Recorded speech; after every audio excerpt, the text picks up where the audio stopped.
Welcome to the Ben Daniel Podcast, where we're calling a spade a spade. Heavy is the head that wears the crown, and when you're Joel Embiid, forcing NBA voters to give you an MVP award because you've spent the last few years bitching, then yes, the criticism will be just as loud, if not louder, than the praise. If you're Joel Embiid, somebody who signed a massive contract extension, played USA basketball all summer long, only to come back to his actual organization, come back to his legitimate job, and refuses to play. When you're that person, then yes, the criticism might be a little bit louder than the praise. Now, leaked information from a Philadelphia players-only team meeting pointed the finger at Joel Embiid. Not only is he the leader of the team, but he comes to meetings last. He shows up to practice last. Seems like the town of Philly, the city of Philly, is done with him. Seems like his players are getting a little bit tired. His teammates are getting a little bit tired of the same old song and dance. Joel, you're great when you're on the floor, but if you're only going to give us 50 games a year, we really can do without you, Joel. Sorry, not sorry. While I'm here, Nikola Jokic clearly has been the better center over Joel Embiid for the last 4 years. Hands down, no debate. He should have won back-to-back MVPs. There should have been no break for a Joel Embiid sympathy MVP. Jokic, 4 straight should be for Nikola Jokic. Now, Joel Embiid is complaining about a meeting that was leaked.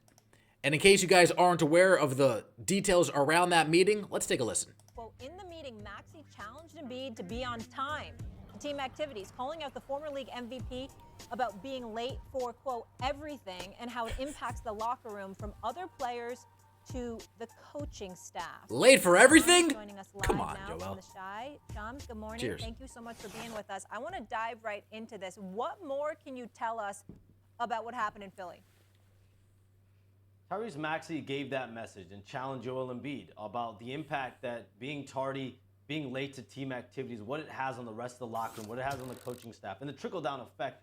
You guys have all been a part of locker rooms, seen locker rooms, and seen what takes place. If you're a leader, you're face of the franchise, showing up late in this instance, how that impacts the other players looking at it saying, is it okay for me to be late? Like, how does this impact the rest of the team? And so that was really the message that was given to Joel Embiid as the face of the franchise. And Tyrese Maxey, he's their young leader, 24 years old. The leadership, I think a lot of teammates, coaches, they saw out of him.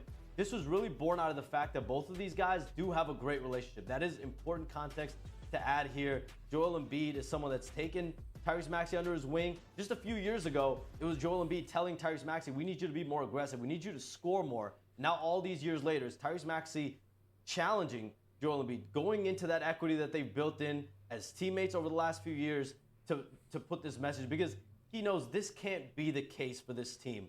They can't have Joel Embiid this way for the remainder of the year. This team will not come close to getting that championship aspiration that they've had when they put together Paul George, Maxey, and Joel Embiid.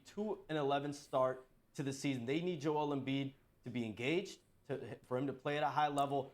And I think that's a lot of what went on in this players' team meeting that occurred on Monday. My question is now, how long has Joel Embiid been the one that's late for all these meetings? How many years has Joel Embiid been getting away with being the one late to meetings, to practices? He said late to everything. Last one in the cafeteria. Last one on the bus. Last one on the team plane. Last one in the locker room. Last one to show up to the facility. When you're deemed the face of the franchise, and the standard you hold yourself to is subpar, when the example you set for your teammates is subpar, don't be surprised when the results are subpar as well. Doc Rivers was the worst thing to happen to Joel Embiid. I'm just saying.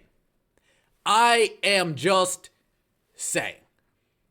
You got Tyrese Maxey, one of the youngest players on the team, looking around saying, wait, no one's going to say something? Nick Nurse, you're not going to say nothing? Daryl Morey, you're not going to... Oh, you guys want me to say... Oh, I mean, I got no problem. I guess I'll do it. Hey, Joel, come on, dude. What we doing here? You're the face of the team. You can't show up to practice on time? You can't show up to team meetings on time? What's going on about that? Charles Barkley had something to say about the matter as well. Charles Barkley's been one of Joel Embiid's toughest critics.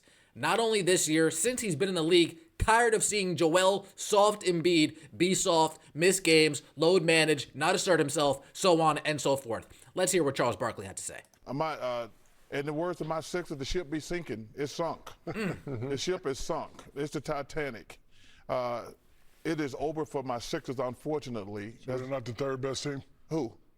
Milwaukee. No, they're not. Cleveland and New York are the second and third best teams. So, Chuck, what do you think? Listen, no disrespect. I mean, Yep, shut up. I'd actually put Orlando in there when they get Banchero back. Yeah, they've played great. They have, without their best player. Exactly.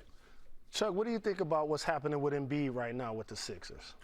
Well, the noise surrounding his name. Well, we talked about that today on the podcast. You can't be late all the time. Which is called the Steam Room, by the way, and it's available where you get your podcast. He's a long steamer. Yeah, I'm a long-time steamer. As a matter of fact, I put eucalyptus in mine. That's right. That's right. You cannot be late all the time. That's disrespectful to your teammates and your coaches and everybody. You can't be late. So first, Joel has to own that. But whoever leaked that to the press needs to be punched in the face. In a team meeting, those are sacred, Ernie. You can't tell out secrets in a team meeting. Now, like I say, maybe somebody has been punched in the face, but that didn't get out yet. Yeah, no. But I'm saying though, when you're in those meetings, they're very personal. Especially when you call out a guy like that. Like I say, Joel has to own being late all the time. He has to own that. But that should have never gotten to the press. In this era we live in, that's never going to happen. No, Shaq. If y'all had a team meeting, a guy accused you of something, it always got out. No, but it should. It will always get out, folks. It will always get out. Charles Barkley gave him a little bit of an out, but held his feet to the... You cannot be late all of the time. And what's being missed about all of this, nothing would have been leaked if Joel Embiid would have been on time. Nothing would have been leaked if Joel Embiid didn't refuse to play back-to-backs. Nothing would have been leaked if the Philadelphia 76ers haven't handled this Joel Embiid situation so poorly. Nothing would have been leaked if the players did their job. The biggest thing that gets missed out of all of this is if Joel Embiid came in with the right attitude, did his job like was written in his contract, none of this news will be coming out, none of this information would be leaked, and the Philadelphia 76ers wouldn't be looking like an absolute dumpster fire like they've been looking so far this NBA season. Joel Embiid speaks about the little team meeting. We talked about a lot of things, Embiid said, according to the Philadelphia Inquirer. I don't want to get into the details, but that whole thing with Maxey probably took 30 seconds. But then again, it's Joel Embiid, so we've got to make everything blown out of proportion. It's whatever. I'll take it all. I'm the reason for everything, so I'll take the blame for everything. It's whatever. I'll take it all. I'm the reason for everything, so I'll take the blame for everything. Joel Embiid, you sound like a crybaby back you know what. It's whatever. I'll take it all. I'm the reason for everything, so I'll take the blame for everything. What kind of passive-aggressive, soft-ass shit was that? It's your fault! There's no other way to put it. You are the reason for all of this in Philly. No other way to put it. The process is over. The window is shut. You're finished. You might have some more good years left. Cool. But you and championship in the same sentence, that's over with. Let me know what you think in the comment section below. I appreciate all of the support. Tomorrow is Thanksgiving. I hope everybody has a great dinner with their families. Let me know what you're eating on in the comment section below. Turkey, ham, chicken, are you ordering in? Do you cook? Do you not cook? What's the deal? What's the arrangements? I hope everybody is having a great day. Let me know what you think in the comment section below. Don't forget to like the video and subscribe to the channel. As always, take it easy.